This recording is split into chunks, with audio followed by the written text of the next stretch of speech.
સુરતની કેમ નદીમાં પાણીની ભારે આવક થતા કેમ નદી બે કાંઠે વહેતી થઈ છે। માંગરોળના વેલાછા ગામે ફાર્મ હાઉસમાં કેમ નદીના પાણી ઘૂસ્યા છે।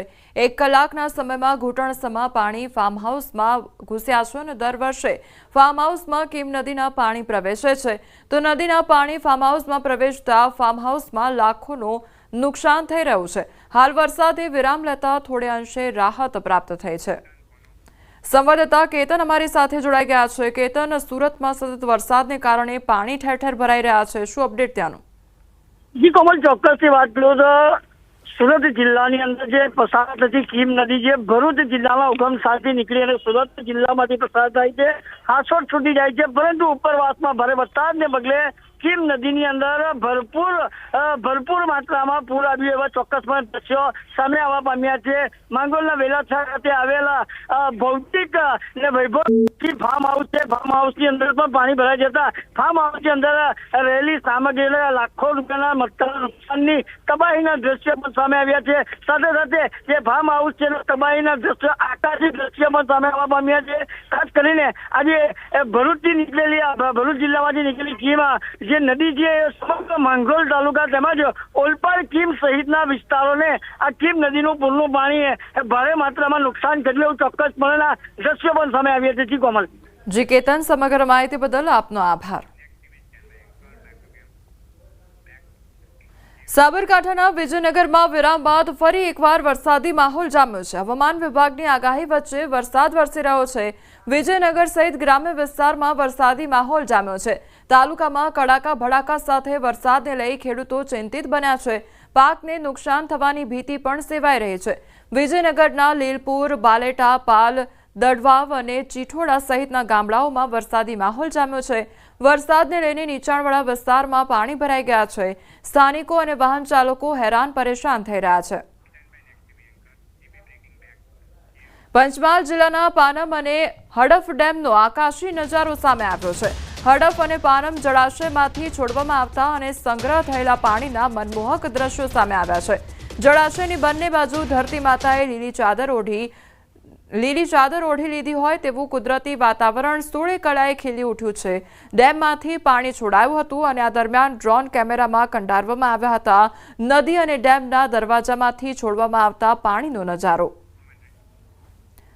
તો પંચમહાલના હડફ અને પાનમમાંથી પાણી છોડવામાં આવ્યું છે અને તેનો આકાશી નજારો પણ સામે આવ્યો છે। તો સોળે કળાએ પ્રકૃતિ ખીલી ઉઠી હોય તે પ્રકારના દ્રશ્યો સામે આવ્યા છે।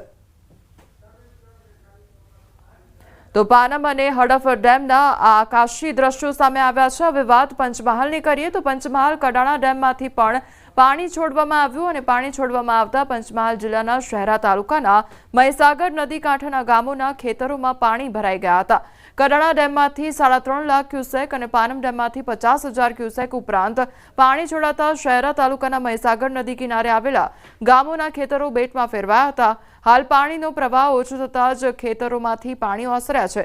શહેરા તાલુકાના ખરોલી, સાદરા સહિતના ગામોના ખેતરોમાં પાણી ફરી વળતા કેટલાક પાકને નુકસાન થવાની શક્યતા છે। છોટાઉદેપુર કંટેશ્વર ગામ બન્યું છે સંપર્ક વિહોણું। કંટેશ્વર ગામ ફરતે ઢાઢર નદીનું પાણી ફરી વળ્યું છે। ઢાઢર નદીનું પાણી ખેતરોમાં પણ ઘૂસ્યું છે તો ગામથી 1 કિલોમીટર દૂર સુધી ઢાઢરના પાણી ઘૂસી ગયા છે। ગામમાં જવા માટેનો બીજો કોઈ માર્ગ નથી તો સંખેડા તરફથી કાંટેશ્વર જવા માટે પાણી ઉતારવાની રાહ જોતા ગામ લોકો જોવા મળી રહ્યા છે।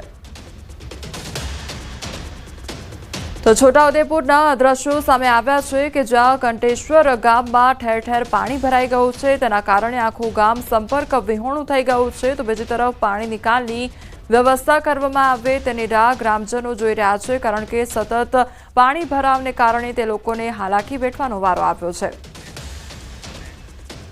વડોદરાના ઉપરવાસમાં વરસાદને પગલે ઓરસંગ નદી પણ બે કાંઠે વહેતી થઈ છે। ડભોઈ પાસેથી પસાર થતી ઓરસંગના પાણી નર્મદા નદીમાં ભળ્યા છે અને ચંદવાડા, કરનેટ, જૂની માંગરોળ, સિદ્ધપુર, ઓરડી તેમજ રાજપુરા, ગુમાનપુરા સહિતના ગામોને એલર્ટ કરાયા છે। ઓરસંગ નદી કાંઠાના 7 ઉપરાંત ગામોને એલર્ટ કરાયા છે તો ચંદવાડા અને કરનેટ નજીક ઓરસંગ નદી બંને કાંઠે વહી છે। નર્મદામાં ઓરસંગના પાણી ભળતા ચાંદોદ, મલ્હાર, રાવ ઘાટના 108 પૈકી 92 પગથિયા પાણીમાં ગરકાવ થયા છે।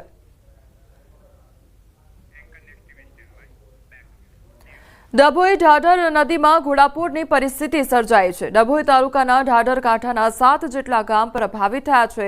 બંબોજ, કબીરપુરા, દંગીવાડા, લુનાદરા તેમજ કરાલી, પ્રયાગપુરા મુખ્ય માર્ગો ઉપર પાણી ફરી વળ્યા છે। કરાલીપુરાથી પ્રયાગપુરા વચ્ચે મુખ્ય માર્ગ પર પાણી વહ્યા હતા અને દંગીવાડા રોડ ઉપર ઘૂંટણસમાં પાણી ભરાઈ ગયા તો બંબોજ ગામે પણ ગામમાં પાણી ભરાતા હાલાકી સર્જાઈ છે। સ્થાનિકો ઘૂંટણસમાં પાણીમાં પસાર થવા માટે મજબૂર બન્યા છે। ઢાઢર નદીમાં ઘોડાપૂર આવતા ડભોઈના કાંઠાના 7 ગામોને એલર્ટ કરવામાં આવ્યા છે।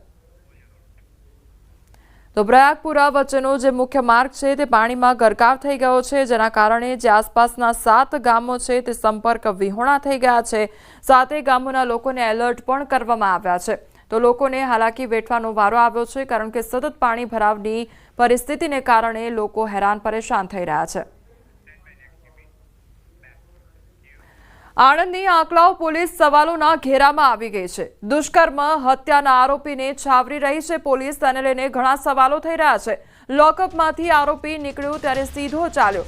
પોલીસના ઇશારા બાદ આરોપી લંગડાતો ચાલવા લાગ્યો તો પોલીસે કાનમાં કંઈક કહ્યું, પછી આરોપીએ લંગડાતા ચાલવાના નાટક કર્યા। પોલીસે આરોપી પાસે નાટક કરાવ્યું। સમગ્ર ઘટનાનો વિડીયો પણ અત્યારે વાયરલ થઈ રહ્યો છે।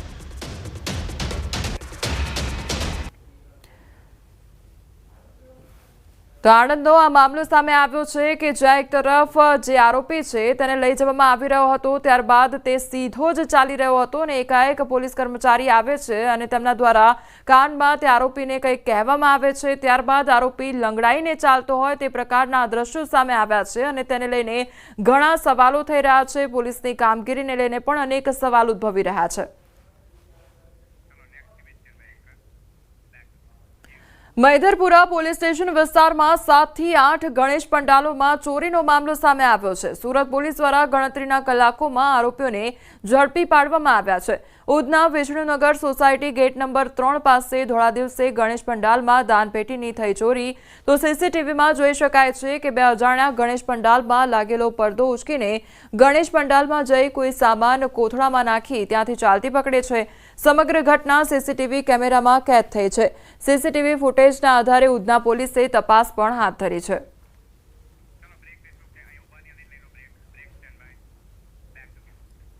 સમાચારોમાં આગળ વધીએ તે પહેલા રોકાઈશું એક બ્રેક માટે।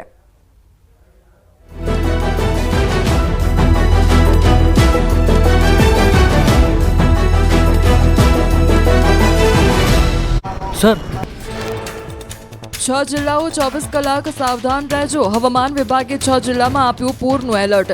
છોટાઉદેપુર, નર્મદા, સુરત, તાપી, નવસારી, વલસાડમાં પૂરનું એલર્ટ। ગુજરાત સરહદે મધ્યપ્રદેશમાં પણ એલર્ટ જારી કર્યું। ભારતીય હવામાન વિભાગે આગામી 24 કલાક માટે ગુજરાતમાં આપ્યું ભારે વરસાદ અને પૂરનું એલર્ટ। સાથે જ પશ્ચિમ મધ્યપ્રદેશ, મધ્ય મહારાષ્ટ્ર અને પૂર્વ રાજસ્થાનના કેટલાક વિસ્તારોમાં આપી પૂરની ચેતવણી। રાજ્યમાં 12 કલાકમાં 142 તાલુકામાં વરસ્યો વરસાદ। 20 તાલુકામાં 2 ઇંચથી વધુ વરસાદ। ઉમરપાડામાં 5 ઇંચ, સોનગઢમાં 4 ઇંચ, સિંગવડ, નેત્રંગમાં ખાબક્યો 3.5 ઇંચ વરસાદ। ખંભાત, ધોલેરા અને સંજોલીમાં 3 ઇંચ વરસાદ વરસ્યો। મહીસાગરના તાત્રોલી પાસે આવેલા હાઇડ્રો પ્રોજેક્ટમાં મહી નદીના પાણી ઘૂસી જતા 5 લોકો ડૂબ્યા હોવાની આશંકા। કડાણા ડેમમાંથી પાણી છોડાતા ઘૂસ્યું પાણી। સ્થાનિકો હાઇડ્રો પાવરના કર્મચારીઓએ હાથ ધરી બચાવ કામગીરી। સરદાર સરોવર ડેમમાં પાણીની આવક વધી। ડેમ 89.95% ભરાયો। રાત્રે 8 વાગ્યાથી 4 લાખ ક્યુસેક પાણી છોડાતા કાંઠા વિસ્તારોને સાવધ રહેવા એલર્ટ અપાયું। 3 જિલ્લા કલેક્ટરને સરદાર સરોવર નર્મદા નિગમે કરી જાણ। નર્મદા નદીમાં પાણી છોડાતા વડોદરા, ભરૂચ અને નર્મદા જિલ્લાના 27 ગામોને કરાયા એલર્ટ। નર્મદા આરતીનો ઘાટ પર પાણીમાં થયો ગરકાવ।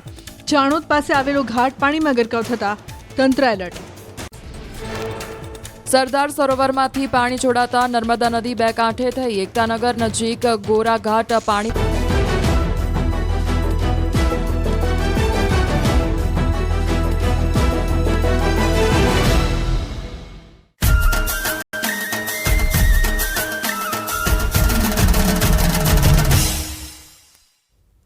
Welcome back. ભાદરવી પૂનમના મેળાનો આજે 5મો દિવસ છે। અંબાજી આવતા ભક્તો માટે વિશેષ સેવા કેમ્પનું આયોજન કરવામાં આવ્યું છે। 28 વર્ષથી મેડિકલ કેમ્પ દ્વારા સેવા આપવામાં આવી રહી છે। પગના દુખાવા માટે મહિલાઓ માટે મશીન, જ્યારે પુરુષો માટે ફિશ મસાજર રાખવામાં આવ્યું છે. રોજના હજારો ભક્તો સેવાનો લાભ લે છે. તેલ માલિશને બદલે મસાજર દ્વારા સેવા આપવામાં આવે છે.